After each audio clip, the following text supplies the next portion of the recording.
Mas, apa rencananya Mas untuk menstabilkan harga ini? Temen ya? Enggak, apa, akhir tahun kan memang harganya lagi naik semua ini Bu ya. Insya Allah awal tahun udah stabil ya. Nah, ini dari sisi konsumen ini. Saya mulai dari bisa.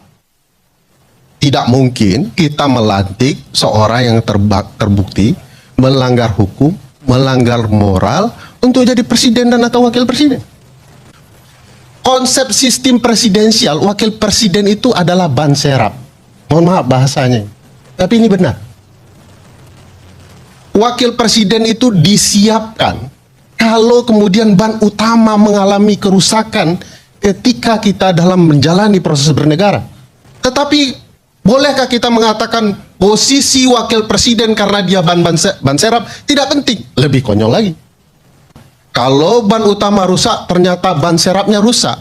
Inilah kekonyolan ketatanegaraan itu. Mungkinkah di era ayah Mas Gibran akan terjadi proses hukum terkait kejahatan IT kah namanya atau yang lainnya? Saya merasa secara politik hampir tidak mungkin. Uang putusan MK saja dilakukan untuk bisa jadi calon ya, apalagi kemudian masa tidak dibela di era beliau masih menjabat, anaknya sedang terancam pidana, hampir tidak mungkin. Ini sedikit aja, karena ini penting juga nih. Yes. Kalau seandainya ban serapnya meledak, ya loh, nggak bisa dipakai. Bagaimana mengganti ban serap itu? Lah, ya kan bukan enggak kalau kita ketatanegaranya. Nah, itu dia. Sederhana saja jawabannya. Gimana? Presiden yang terpilih memilih 2 calon nama dibawa ke MPR. Terpilih itu jawaban. Artinya presidennya dilantik dulu Ban dong. serap meledak, suruh orang yang punya mobil ganti ban serapnya.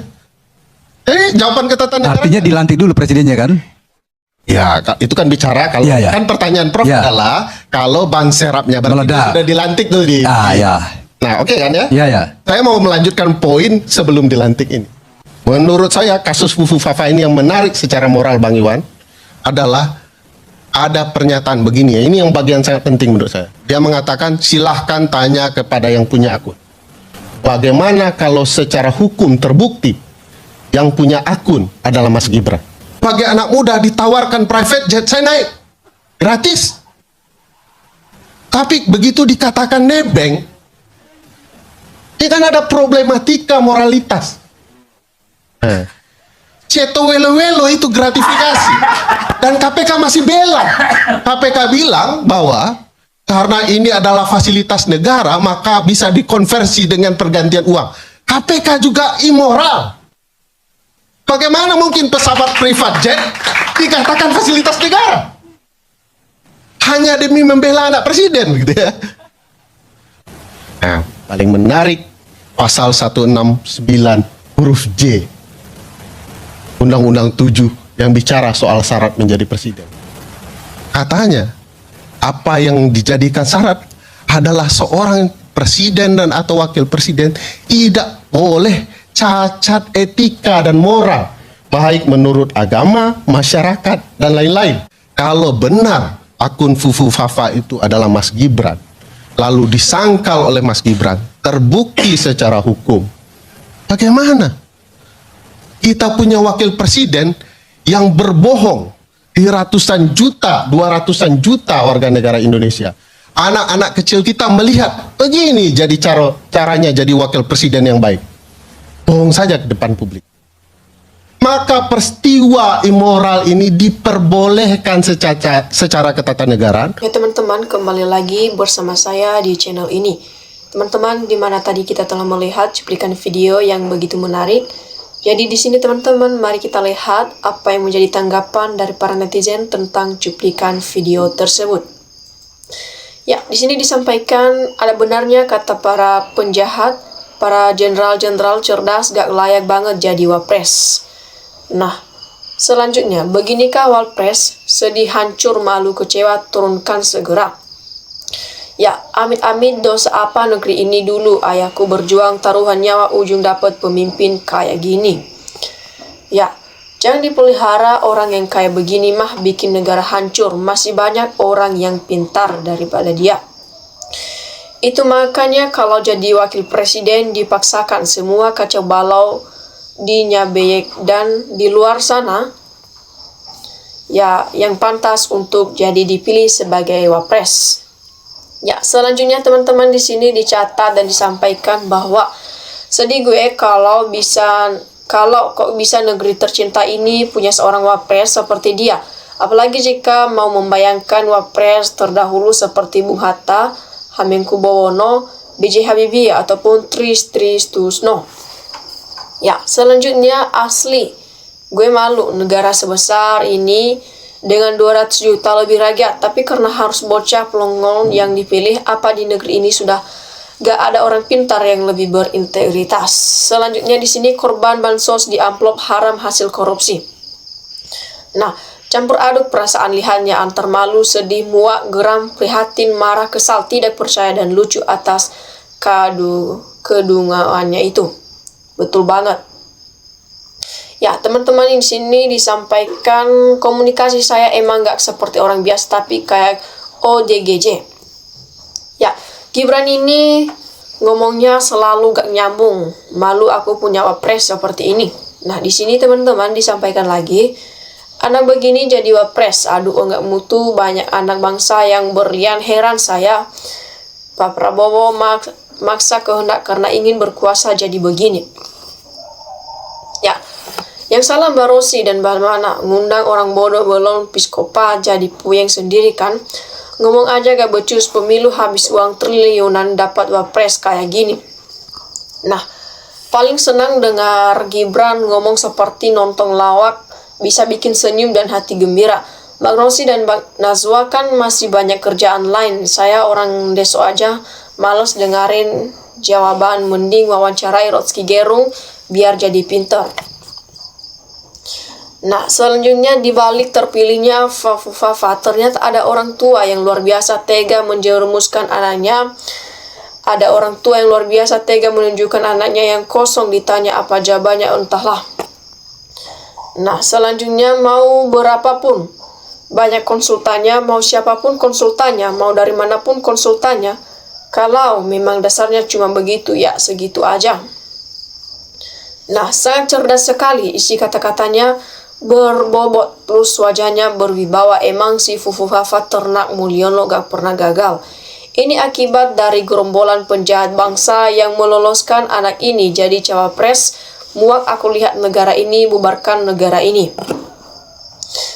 Nah, ini ambisi Prabowo pengen jadi presiden, jadi bisa didukung penguasa, padahal dia tahu kualitas wakilnya sudah segini banyaknya yang pintar-pintar, kok bisa ke gini, yang dapat ini takdir apa hukuman Allah ya.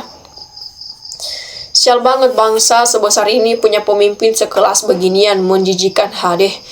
Jawaban cerdas orang pemimpin tidak mau terjebak dari narasumber.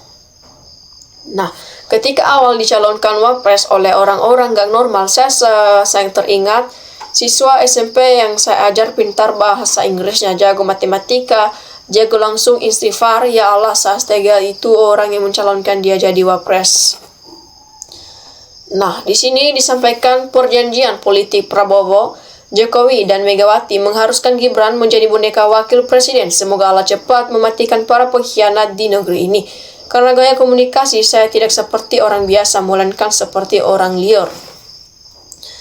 Ya, Gibran kalau ditanya jawabannya gak nyambung karena isi kepalanya kosong jadi hampa. Orang idiot dipilih oleh orang-orang idiot pula. Sudah hukum alamnya bagaikan magnet, betulkah? Nah, selanjutnya Gibran ini jadi wakil RT aja belum pantas. Para Jokowi ini gak sadar keterbatasan anaknya, dipaksa jadi wapres, biadab memang. Nah, mundur aja, sadar diri dong. Kalau nggak pantas jadi wapres, terlalu dipaksakan. Dia kagak salah, yang salah tuh yang mendukung dia sampai jadi wapres. Di mana yang mereka sekarang?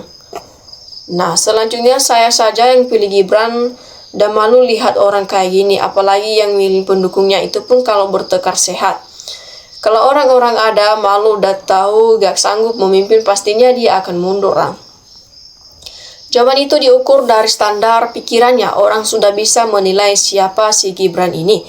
Nah, selanjutnya di sini teman-teman disampaikan oleh netizen, hancur lebur negara ini dan lagi sangat memberani APBN. Nada bicaranya dia sengaja gegret, sangat gegret. Ya, selanjutnya di sini disampaikan begini, wakil presiden Indonesia jawabnya seperti anak SD. Di ruang kerjanya mainan semua bukannya buku. Lah, Pak Prabowo berhalangan diganti Gibran, aduh kacau balau. Rakyat bisa menilai ternyata gak bisa nyambung apa ditanya ya. Ya, Mbak Rosi dan Najwa gitu orang diwawancara buang-buang waktu, mending wawancarain Tesi. Sudah tahu begitu banyak wawancara harusnya diajak argumentasi debat mahasiswa. Mbak Answar sama Mbak Rosi, Gibran ditanya sama aja nanya anak SD yang mau ditanya apa juga gak nyambung gitu. Urat malu tinggal dikit lagi Mbak Rosi. Mbak Najwa bertanya tolong yang simpel-simpel aja, contoh 1 tambah 2 atau 2 tambah 2 sekian. Nah, seharusnya pasti berbahasa Inggris karena kuliahnya luar negeri. Kenapa bisa berjizah luar negeri? Ini akibat pemaksaan kehendak. Jadi begini deh, ditanya dijawabnya apa yang harus bertanggung jawab KPU dan MK. Semoga secepatnya Gibran secepatnya dimakzulkan. Namanya juga anak Solo, kebanyakan nongkrong di HEK Angkirian seharusnya ataupun sewajarnya. Udah bahasanya mengacau atau tahu persis itu, sebab aku juga orang Solo, tapi bukan berarti yang nongkrong di tempat itu semuanya ngacau ya. Ya, banyak di antara mereka juga anak-anak berpendidikan, terpelajar yang baik. Banyak anak-anak SMA juga mahasiswa ngumpulnya di situ kan. Tapi antara yang cerdas dan tidak bisa dilihat sendiri setelah diwawancarai di forum. Bukan berarti semua anak Solo ngacau seperti itu. Dimana buktinya banyak sekali tokoh-tokoh bangsa, para pendahulu kita yang telah merintis kemerdekaan negara kita ini. Jadi banyak sekali putra-putra Solo yang hebat-hebat. Ya, kalaupun ada anak Solo yang menjadi orang penting menduduki jabatan sampai di puncak kekuasaan tertinggi setinggi-tingginya terus diwawancarai, tapi jawabannya ngacau ya, kesimpulannya sudah jelas dan pasti rakyat salah pilih. Nah, selanjutnya bangsa yang kenal karma inilah konaha, kita rakyat harus banyak istighfar. Semoga bangsa kita cepat keluar dari keterpurukan mental undang-undang dasar karena ulah satu orang bangsa ini hancur sehancur-hancurnya. Ya, selanjutnya efek memang menang dari bansos yang berkualitas banyak kalah di bansos ya. Oke teman-teman, demikian saja cuplikan video kali ini. Terima kasih telah menontonnya.